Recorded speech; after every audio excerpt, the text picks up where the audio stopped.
How's everybody doing? I am Juice Wanna. This is Old Your Gritty Grand Strings.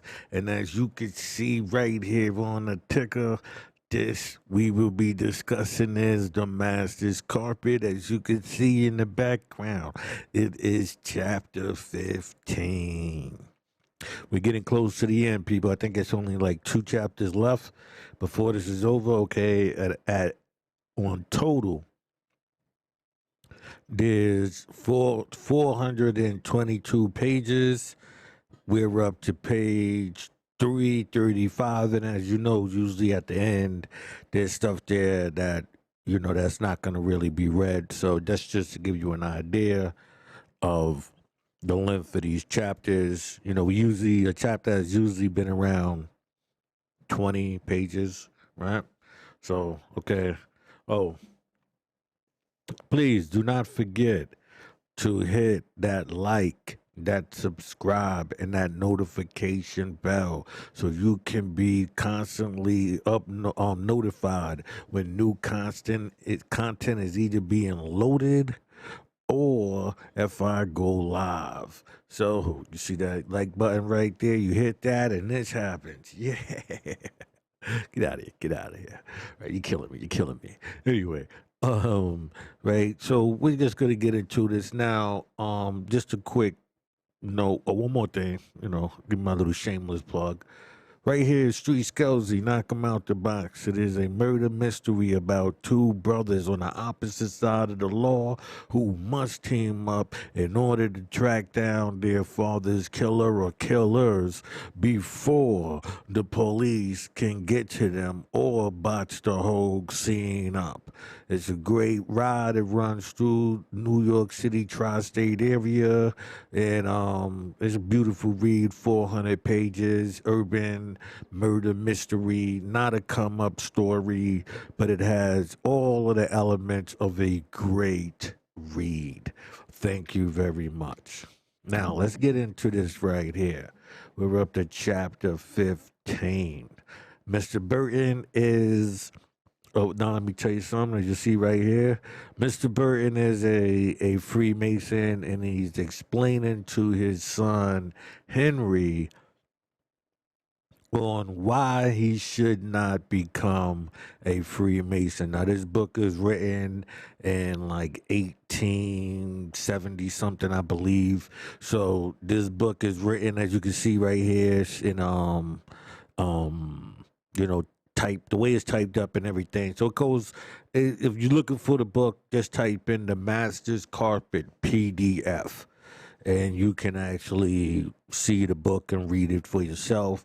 I will, on this channel right here, I will constantly give you updates on new books to read, new shows to watch, to identify, and we will be breaking down. I want to start going into a lot of TV shows and movies and give you the insight into them and give you this breakdown on their masonic meanings and how this plays a part in the human psyche.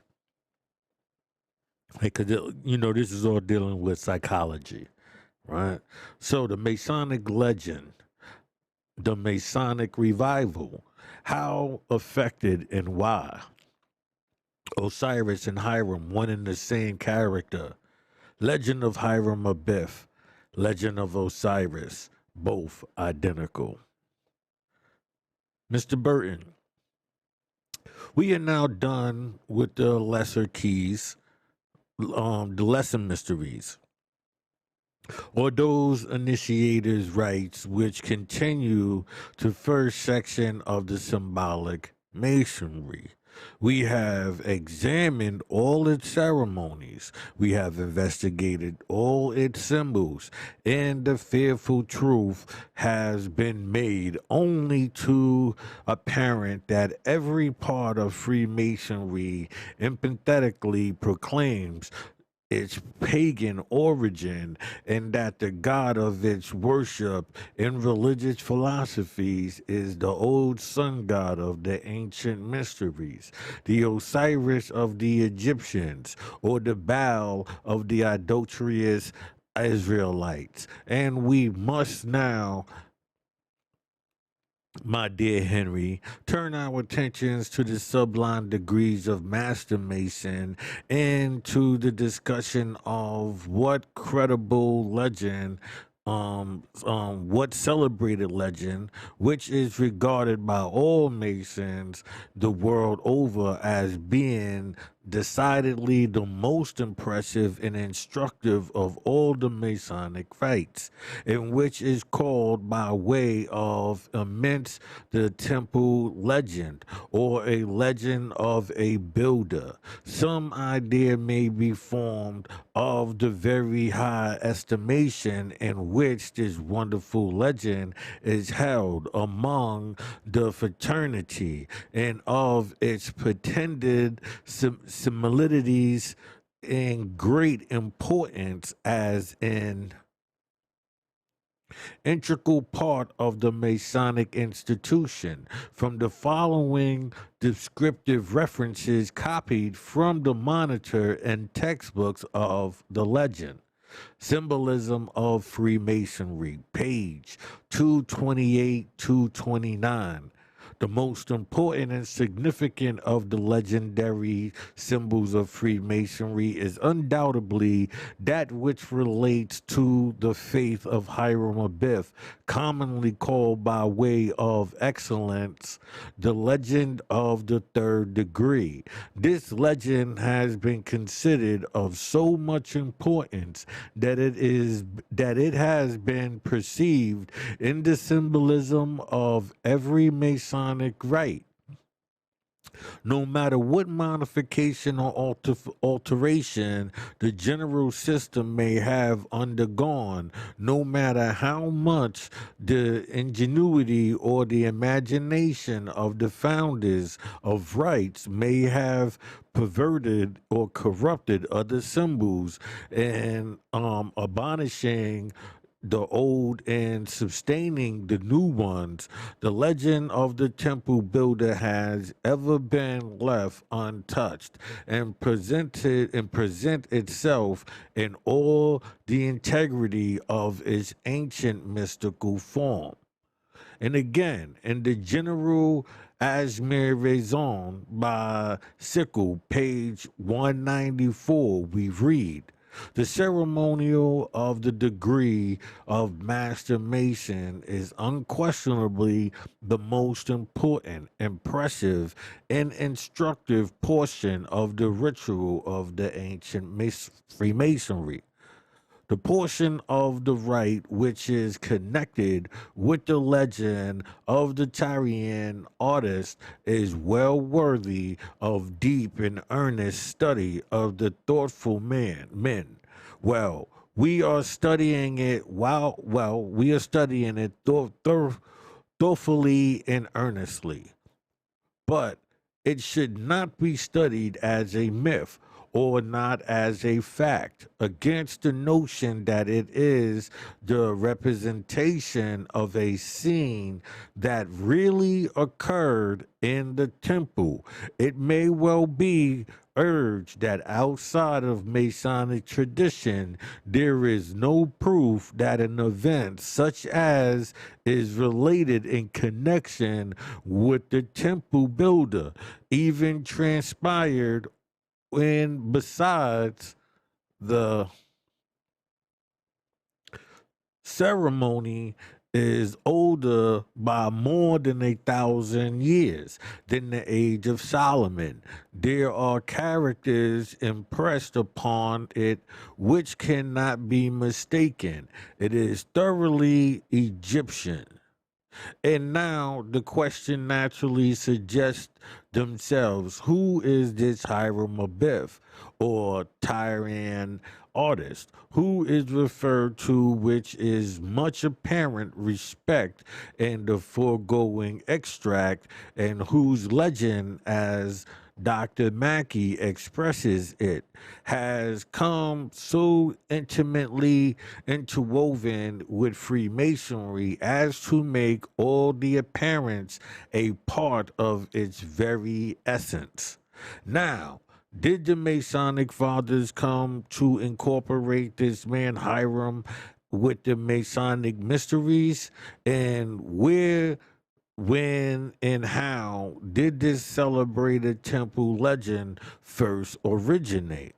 To answer these inquiries is in a satisfactory manner, and at the same time to get a further understanding of the true character of the Masonic philosophy. We must always remember that Freemasonry, as before started, is the science of religious symbolism, by means of which every Mason is professedly engaged in erecting a spiritual temple in his heart, pure and spotless, and to represent which the Temple of Solomon has been adopted as the most suitable type. The fact is that the whole conception of the Masonic idea by the Apple Tree Tavern philosophers was a wonderful scheme throughout, cunningly devised and carefully executed. Solomon, the principal character connected with the construction of the Jerusalem temple, was a man supposedly to have been endowed with all wisdom. Hiram, king of Tyre, the next noted personage alluded to in the sacred narrative, supported or straightened, as it were, King Solomon in carrying out the great undertaking, while Hiram, the widow's son, by his surpassing skill as an artist, beautified and adorned the edifice. Now, in reviving the ancient mysteries with all their ceremonies and symbols, and in seeking for appropriate characters to represent the three great pillars of wisdom, strength, and beauty, for all the three manifestations of the sun god in the east, west, and south, as they existed in the ancient initiations, right?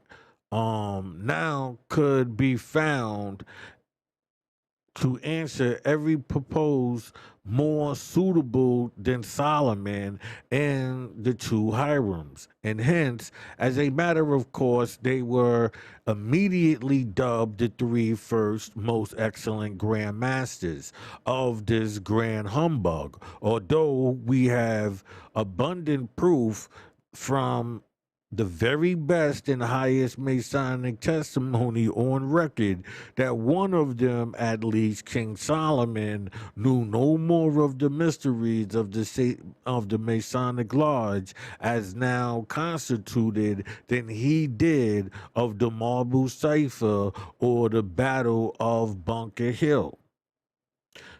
That important selection being once affected by the Masonic father to rest of their revival work became quite simple. They merely changed the name of the hero god in Egyptian mysteries from Osiris to that of Hiram Abiff, composed a legend similar in all respects to that found in the ancient institutions. To record the manners of his pretended death, changed another name here and there, and to conceal the true character of the institution, and least the mean pagan origin of a miserable swindle should be discovered. They burned their manuscripts. They burned their manuscripts in 1720, as we have credible information by James Hardy In his New Freemasons Monitor, page 20, first they borrowed the secret worships of Baal as a substitute for the religion of Christ.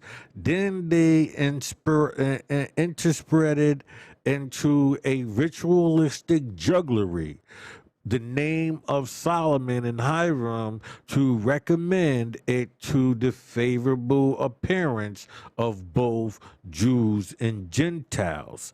And lastly, they unblushingly appropriated the Holy Bible in the name of the SS John to render it acceptable to the Christian public. All this, however, was in the beginning of its wicked career, and before it was acquired a very solid foothold. But according as it grew older and gained new accessions, it took ranks, deceiving into its midnight lodges even some of the best and purest men of both continents, its principal leaders.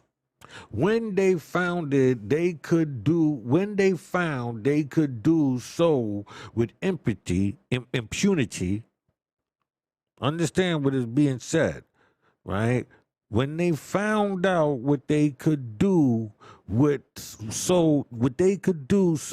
impunity, gradually threw off the flimsy cloak of hypocrisy in which it enfittled and antichrist principles were only for a time developed and proclaimed to the world its real philosophy. And strange as it may appear, Freemasonry is, to say the least of it, almost as popular today as Christianity itself, while its heathen mysteries are as much respected and upheld even by ministers of the gospel as are the mysteries of the Christian faith. Its absolute identity with their ancient institutions has, however, been long since made manifested by all its principal teachers. Even one of its symbols, ceremonies, and rites, as we have found, have been tracked back with the most earning accuracy to the secret initiations of Baal. And this credited legend of Hiram Abiff has in especially manner been indisputably shown to have been the very self same legend which formerly existed in every form of sun worship throughout the pagan world, and is in reality today the religion of India and Japan. This fact is so continuously mentioned and is always affirmed with so much positive assurance by all the leading authorities and most popular teachers of the Masonic institution that if we reject their testimony concerning their own best beloved system, with it would be hardly consistent in us to accept human testimony on any subject whatsoever. The identity of Hiram of Masonry with the sun god of the ancient mysteries has been already fully disposed on pages 235 and 236. Nevertheless, as I propose now to compare both legends, the Masonic and Egyptian, I shall refer once more to a few of the proof heretofore given, and only very briefly. Traditions of Freemasonry, page 154. The legend of tradition of Hiram Abiff form a consumption and a connecting link between Freemasonry and the ancient mysteries. And again, on page 240, we readily recognize in Hiram Abiff the Osiris of the Egyptians, the martyrs of the Persians, and Bacchus of the Greeks and company. And again, from the Freemason Guide by Sickle, page 236, Osiris and the Tyrian architects, i.e. Hiram Abiff, are one and the same. It's being undoubtedly true, then, that the legend of Hiram has merely taken the place of the legend of Osiris, and that, as here expressed by the legend book, Osiris and Hiram are one and the same.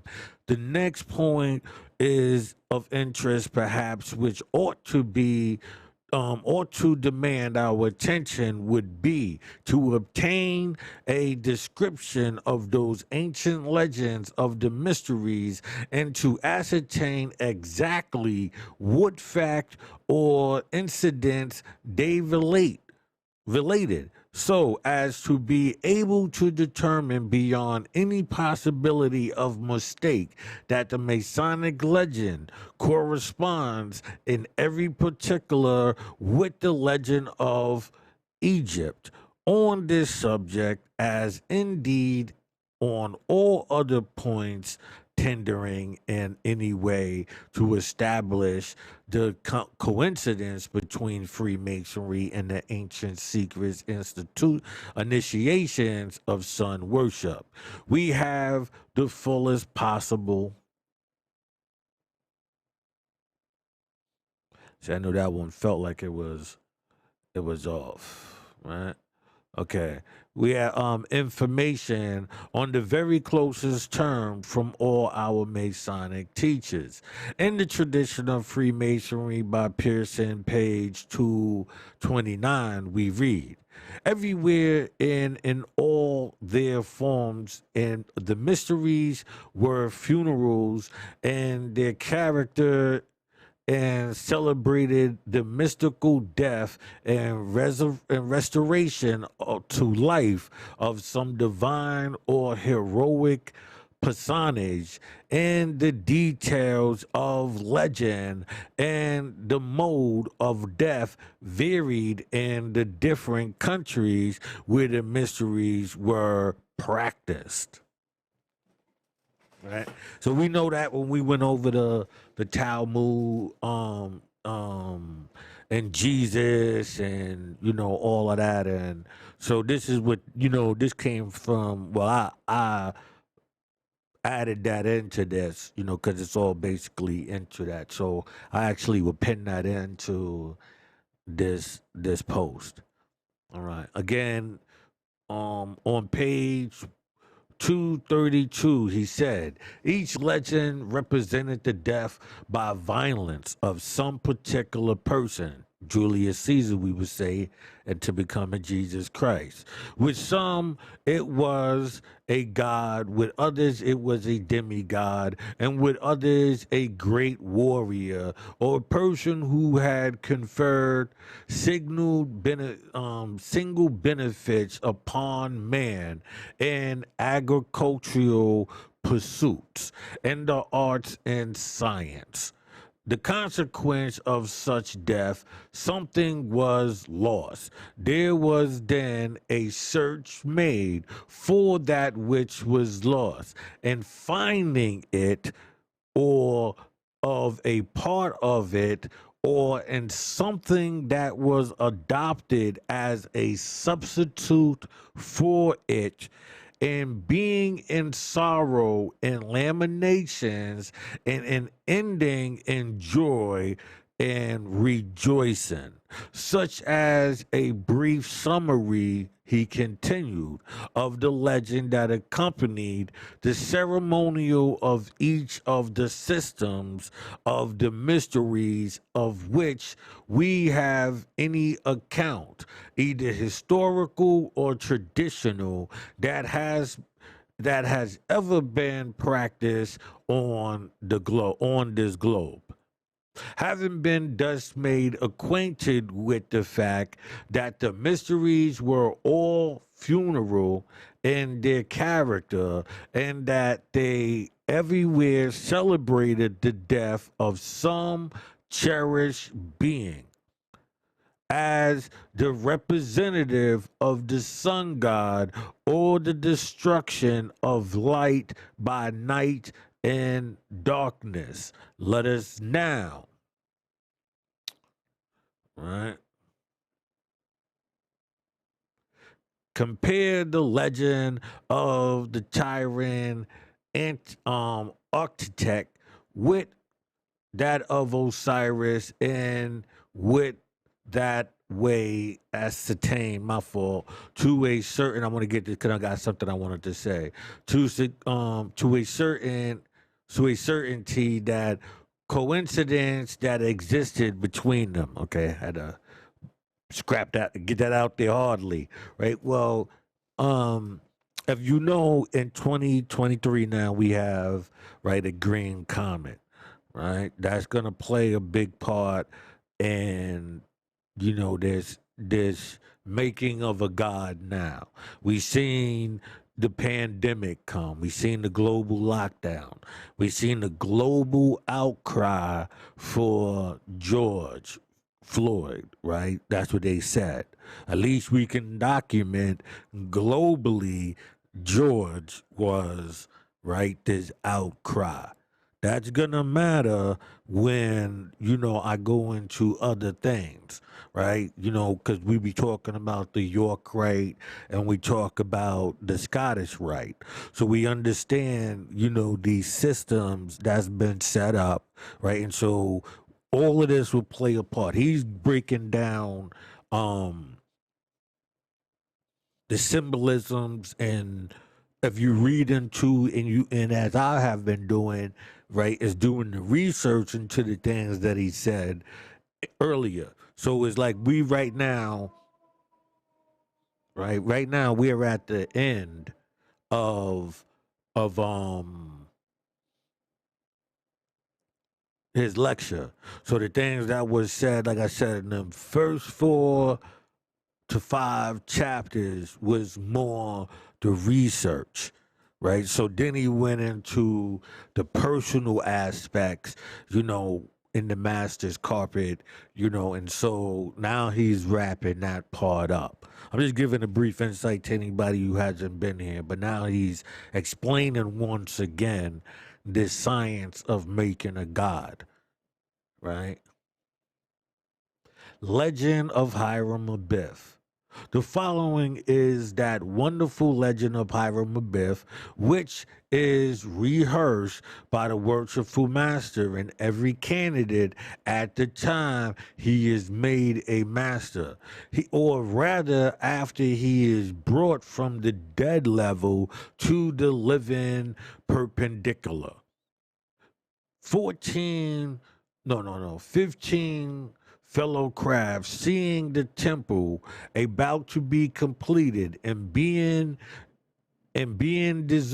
desires of obtaining the secrets of the master mason and the master's word, whereby they might travel into foreign countries, work and receive master wages, entered into a horrid conspiracy to extort them from the Grand Master Hiram Abiff or take his life. But reflecting with horror upon the atrocity of the crime, 12 of them recanted. The other 3, however, persisted in their murderous design. Our Grand Master Hiram Abiff was slain at the hour of high 12. It was his usual custom at that hour while the craft were called from labor for to refreshments to enter into the unfurnished sanctuary or holy of holies, the holy of holy of King Solomon's temple, there to offer his adorations to the deities and draw his designs upon the trestle board. The fellow craft was who persisted in their murderous design, knowing this to be his usual custom, placed themselves at the southwest and east gate of the inner court of the temple and there awaited his return.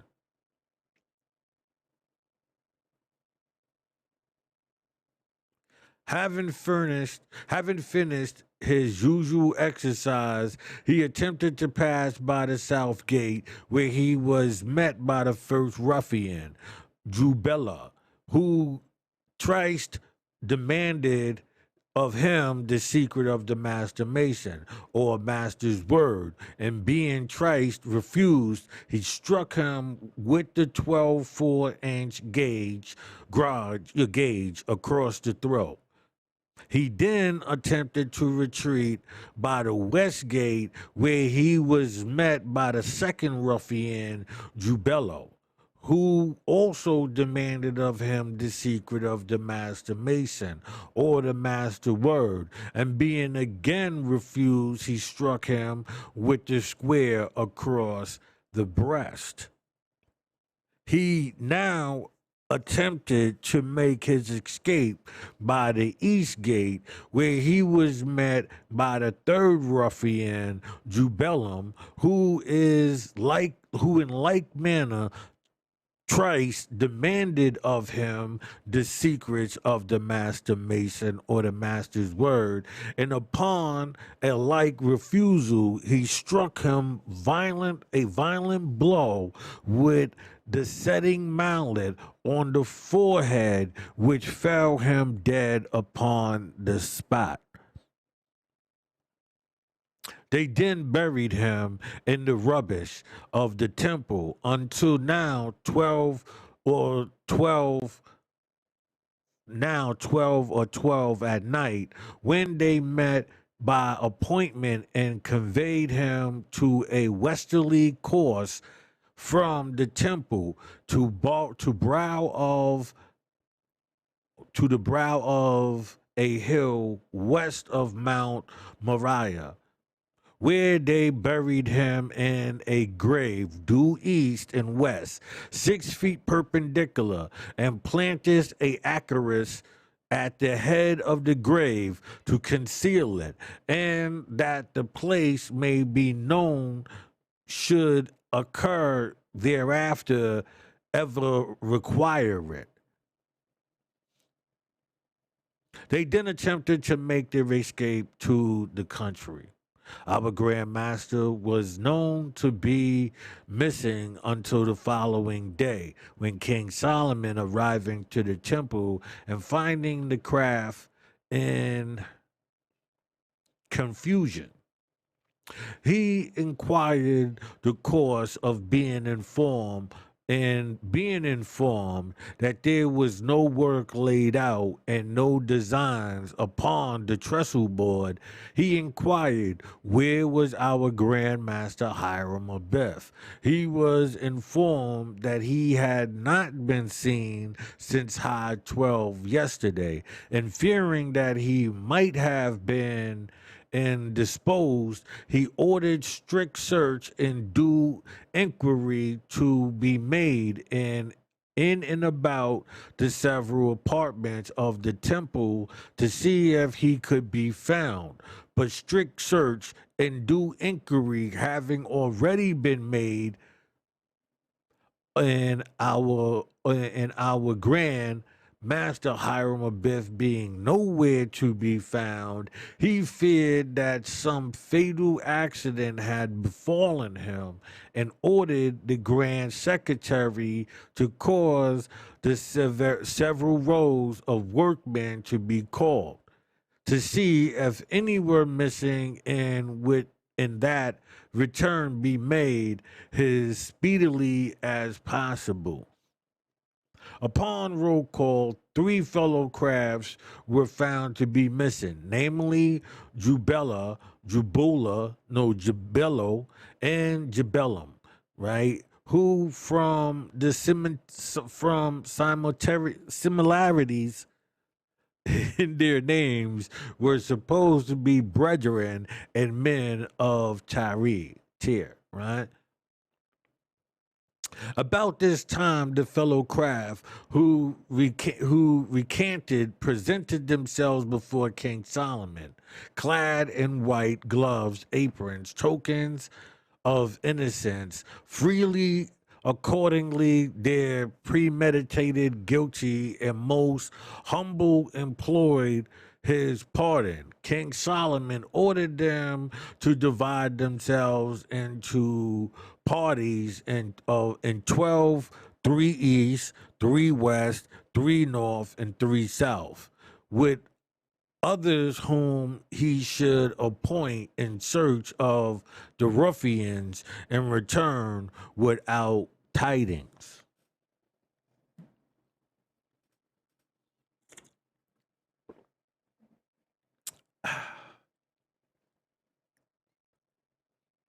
The party who pursued westerly course from the temple, on coming down near the port of Joppa, fell in with the wayfaring man, of whom they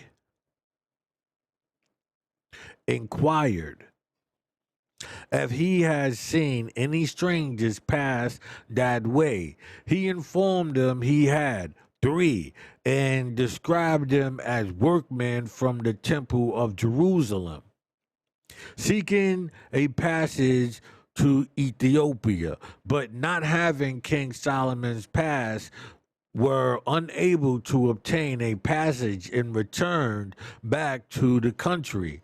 Deeming these to be the tidings of importance, they returned back to communicate them. He then ordered them to disguise themselves and travel as before, with positive injunctions to find the ruffians, and with a positive assurance that if they did not, the 12 fellow craft would be deemed guilty of the murder and severely suffer for the crime committed. They departed a second time, and after several days of fruitless search, and when on their return one of their members became more weary than the rest, and sat down upon the brow of a hill west of Mount Moriah, and refreshed himself.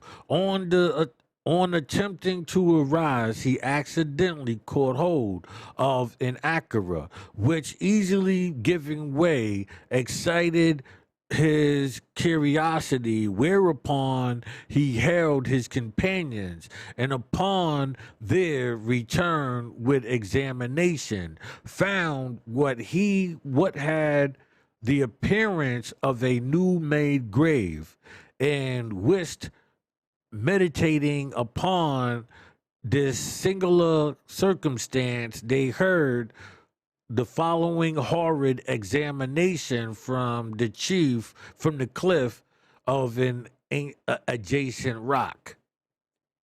The first was the voice of Jubella, who exclaimed, "Oh, that my throat had been cut across, my tongue torn out by its roots, and buried in the rough sands of the sea at low water mark, where the tides ebb and flows twice and 24 hours, ere I had consented to the death of so great a man as our great master."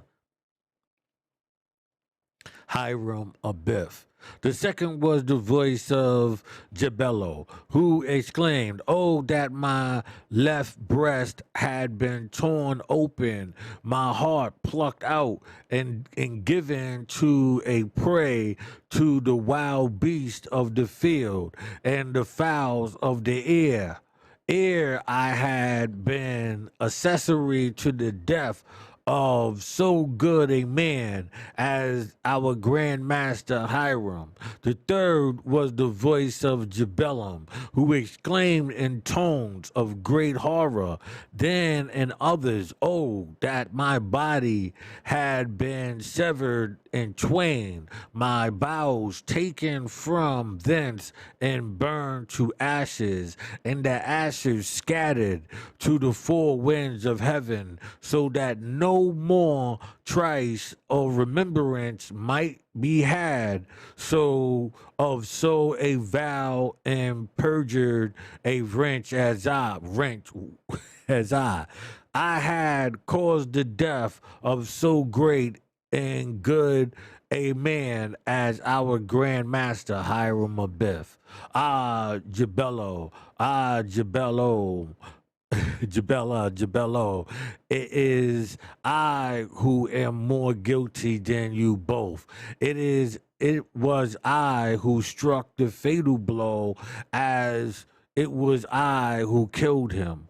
Whereupon they rushed with seized and bound them and brought them before King Solomon, who, upon a due conviction and confession of their guilt, ordered them to be taken without the gates of the city, and be there executed according to their several imprecations, which will be hidden in the cliffs of the rock.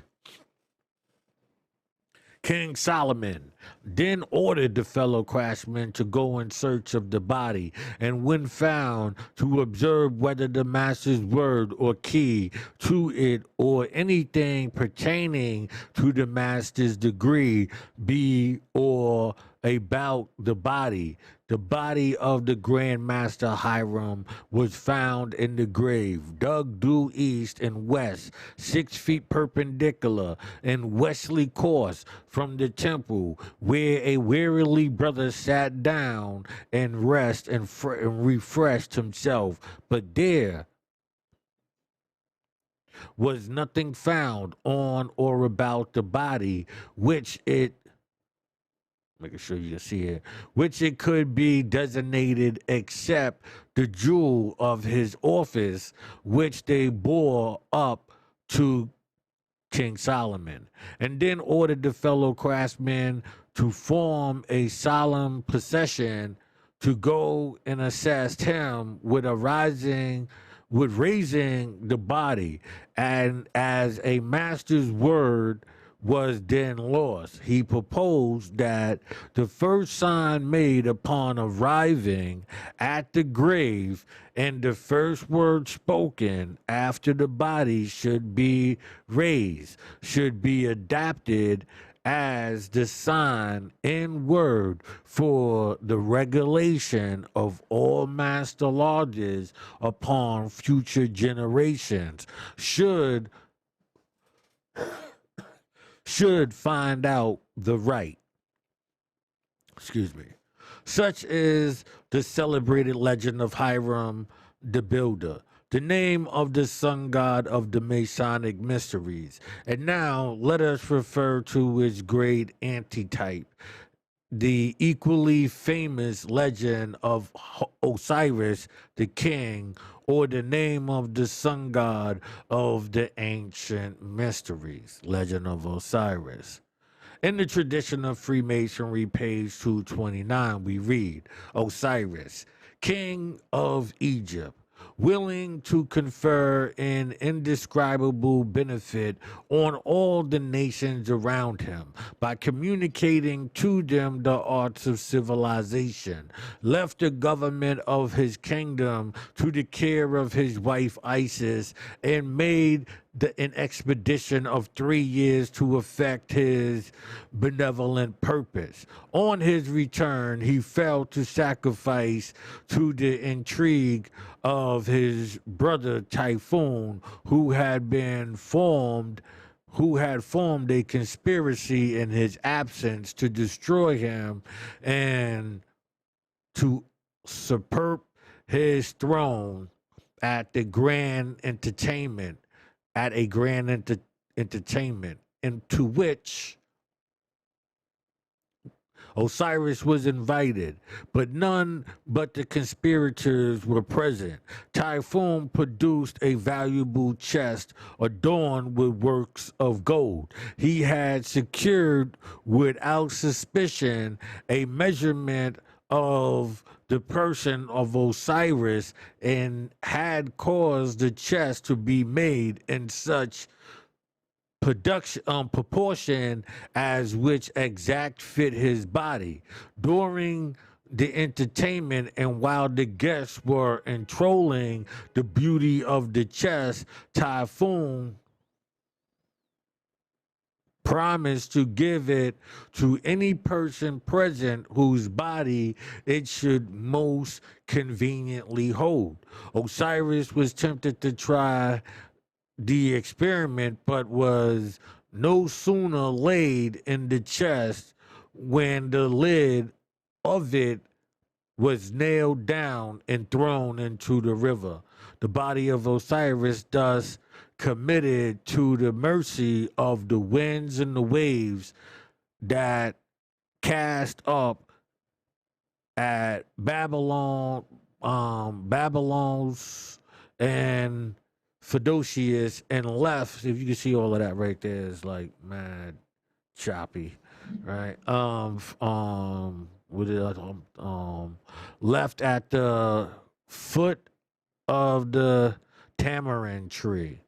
As soon as Isis was informed of the death of the unfortunate Osiris and that his body had been shut up in a coffin, and it exterminated extremity of sorrow and despair at the loss of her husband, she set out in company with Thought in search of his body.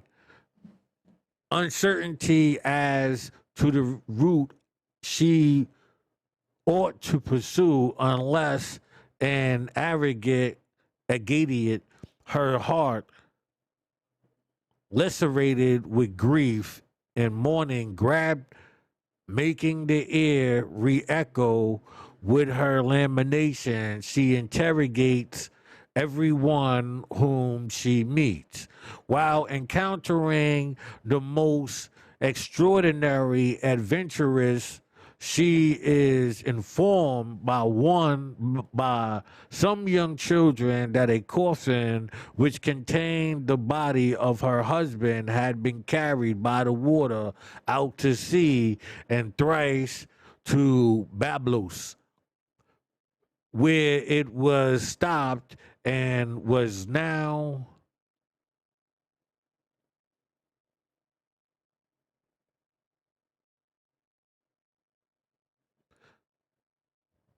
was the is that recomposing upon a plant, Echera, which had put forth a suburb stalk. Isis, accurated by the divine impulse, arrived in Bablos and discovered the coffin and engaged herself as nurse of the king's children. As a reward for her service, she demanded that the precious columns should be given to her. In disengaging the coffin from the branches by which it was covered, she took out the body and set the branches to the king, who deposited them in the temple of Isis. She then returned to Egypt, where her son Horus reigned and disposed the body in a secret place, intended to give it a splendid interment. By the treachery of Typhoon, she was again deprived of the body, which was severed into 14 parts and disposed in as many different places. Isis was unparalleled zeal and perseverance undertook the second journey in search for these sacred remnants. By Dr. Mackey, and Dr. Mackey finishes an interesting narrative of the Masonic lexicon, page 130. One piece of the body, he says, however, she could not find the membrane uval, the penis, right? For this, she substituted a fictitious representation, which she consecrated in which under the name of phallus is to be found as an emblem of festinity. I'm sorry, fortitude, I'm thinking it, and all the ancient mysteries. Thus, legend is further states was purely astronomical. Osiris was the sun, Isis the moon. Such is the celebrated legend of the sun god Osiris of Egypt, as furnished as by the most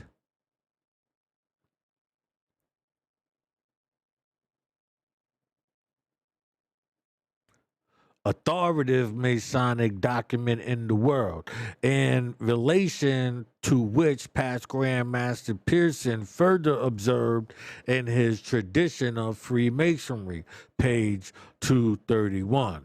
The Masonic reader will be struck with the remarkable coincidence which is above. Legend presents which one with which he is acquainted. Concerning this legend and all the others of the sun god of the mysteries, however, whatsoever name the myth had been worshipped, whether as Osiris or Tibius, or as Baal in Sumeria, or Giselle, who we have in Jezreel. Okay, we have the following general description in addition to that already given from the traditions of Freemasonry, page 232. Excuse me. The legend of every one of the different phases of the mysteries, irrespective to country or language, had the same general character. In fact, were all identical except in the name of the individual. We have represented that the Egyptian mysteries, because it has been generally regarded as the present of all others, parent of all others. The name being the case, then, and having both the Masonic and Egyptian legends fairly before us, and also remembering that our Masonic teachers furnish all these historical facts for the sole purpose of providing that the legend of the third degree is identical with all the legends of antiquity. Let us now examine carefully and enumerate one by one the various incidents connected with the supposed death of the hero god as formerly rehearsed in the secret worship of the sun in the old temple of Baal, and as they are now rehearsed in a very same secret worship in different temples of masonry. In the Egyptian legend of Osiris, we notice the following principal details. First, there is a position of some valuable thing. Osiris possessed a kingdom. Two, therefore, there is a conspiracy. Typhon and his fellows conspired against Osiris. There is a conflict. Typhon and his fellows had a conflict with Osiris. There is a death. Osiris is slain and closed in a chest. The death is by the hands of his brother. Osiris is slain by the death of his brother Typhon. The body is buried at the foot of the tamarind tree. There is a first search. Isis searches for her husband's body. She interrogates everyone whom she meets. She searches. The search is accidentally successful. Isis finds the body and disposes it. There is a second search. Isis searches for the scattered remnants of the body of Osiris a second time. There is a finding. Isis finds all the parts of the body but one.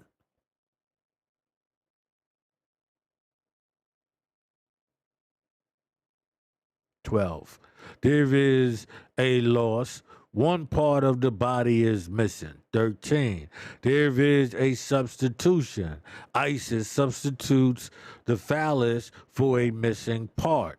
Now compare all these various incidents with those related to the Masonic legend and note the identity because between the two. The Masonic legend, first, there is a valuable possession. Hiram possesses the master's word. There is a conspiracy. 15 fellow craftsmen conspire against Hiram. There is a conflict.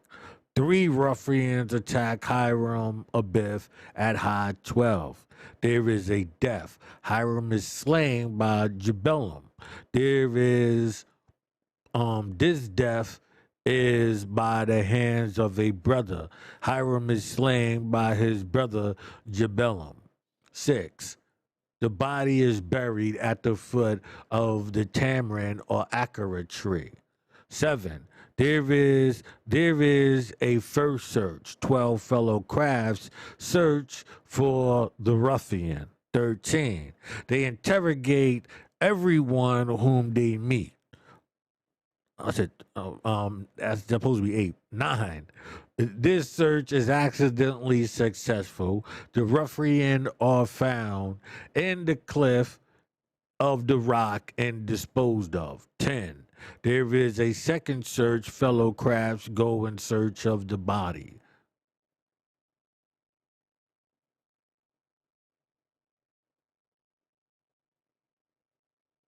Right. 11. There is a finding. The body is found in a grave and dug due east and west. 12. There is a loss. The master's word is lost. 13. There is a substitution. The first word spoken after the body is raised is substituted. Thus, we discover at length as a result of investigation that even in the very minutest particulars, the Masonic legend of Hiram Abiff and the old Egyptian legend of Osiris or Baal are one and the same. All the incidents connected with the death of a hero god. The search for the body and finding the loss of one part and the substitution that which was lost is identically the same. The only difference being that the name of Osiris was dropped by the Masonic fathers. The name of Hiram Abiff was substituted in its place. Right? So we got Jesus, we got Julius Caesar, Jesus Christ, JC. right? This is unquestionably the strongest proof which Masonry has hitherto furthered in the pagan origin of its religion, philosophies, and of the undoubtable fact that every conceivable feature it is the identical religion of ancient mysteries. Right? So that's that. So now next we'll be doing chapter 16. I believe it's just 2 more chapters to go.